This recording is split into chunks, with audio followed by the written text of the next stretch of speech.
Welcome to the deep dive. We're jumping straight into some pretty significant breaking news today. Something with real implications for global economics and, well, diplomacy, too. That's right. Just recently, India and Israel signed a brand new bilateral investment agreement, a BIA, right there in New Delhi. Yeah, it was Union Finance Minister Nirmala Sitharaman and her Israeli counterpart, Bezalel Smotrich, who formalized it. It feels like a major development. It certainly is. And for those of you listening, maybe you're preparing for exams like UPSC, or you just follow the economy and current affairs closely, this deep dive is really for you. We want to unpack what this agreement actually means. So let's get into it. What's maybe most striking here is that this isn't just, a minor update. It's a complete overhaul. An overhaul. Replacing what? It replaces the older agreement they had way back from 1986. India actually terminated that one in 2017. It was part of a bigger policy shift. Okay, so out with the old. What's special about this new one then? Well, this new BIA is very deliberately aligned with India's own model bilateral investment treaty from 2016. Ah, the 2016 model BIT. Yeah. That's the one that aimed for more balance, right? Exactly. It's seen as a bit of a game changer because it tries to rebalance things. Yes, protect foreign investors, but also really strongly safeguard the host state's right to regulate for its own public interest. That balance point is key, I think. And Yeah. isn't there something noteworthy about Israel signing this particular model? Absolutely. This is a big point. Israel is the very first nation from the OECD, the Organization for Economic Cooperation and Development, mostly developed economies. The first one to sign an investment treaty based on India's newer, more balanced model. Wow, okay. So that's quite a diplomatic signal then. It's a huge win for India, diplomatically speaking. It goes beyond just sort of promoting and protecting investments between the two countries, which it will do, of course, aiming for more certainty and hopefully boosting trade. Sure, the economic side is important. It is.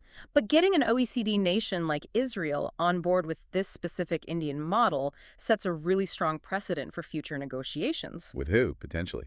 Other developed countries. Potentially, yes. Think the EU, the UK.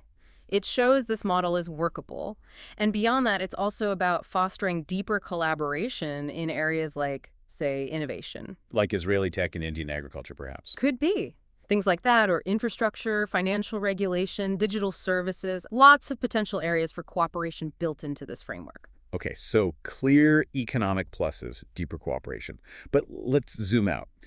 Given everything happening globally, what's the geopolitical angle here? What message does this send? That's a really sharp question, especially for current affairs analysis. Signing this now, amidst the ongoing conflict in Gaza, well, it signals India's commitment to an independent foreign policy, sometimes called multi-aligned. Meaning India prioritizes its own interests and partnerships regardless of external pressures. Precisely. It's a pragmatic approach, focusing on national interests and strategic goals. It reinforces India's standing, acting based on its own calculations. A significant move indeed. But maybe we should back up for a second. To really get the importance of this new agreement, we need to understand what was wrong with the old ones. Why did India need this 2016 model BIT anyway? Ah, yes. The backstory is critical here. Those earlier BITs India signed, they were often, let's say, criticized for leaning quite heavily in favor of the investor. How so? They often had very broad clauses. These allowed foreign companies to sue the Indian government directly in international arbitration tribunals if they felt a policy decision hurt their investment. Right. I remember hearing about some high-profile cases. Exactly. The White Industries case is a classic example people mention. India faced a pretty big arbitration award. These cases highlighted how the old treaties could challenge sovereign policymaking. They got expensive. So a need for change was clear. Definitely. India terminated most of those old BPITs and brought in the 2016 model. This new model has a much tighter, narrower definition of what counts as investment. It also explicitly includes clauses protecting the government's right to regulate for public welfare, health, environment, things like that. And crucially, Yes. it requires investors to try and resolve disputes through domestic courts first, exhaust local legal remedies before even considering going to international arbitration. I see. So building in more safeguards for the state, making sure domestic systems are used first, like reinforcing the house before calling the international plumber.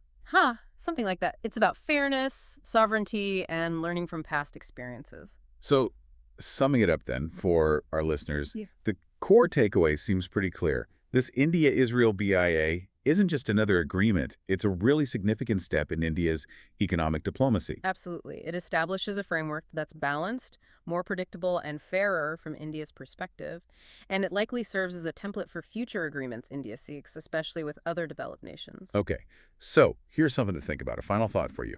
How might this specific deal, India getting an OECD country like Israel to sign its model treaty, influence other nations? Yeah, both developing and developed ones. Could it make them rethink their own investment strategies? And what does it maybe signal about the future direction of global economic governance itself? That balance between investors and states seems increasingly key. That's the crucial question to ponder, isn't it? How this ripples outward. It's definitely something worth watching.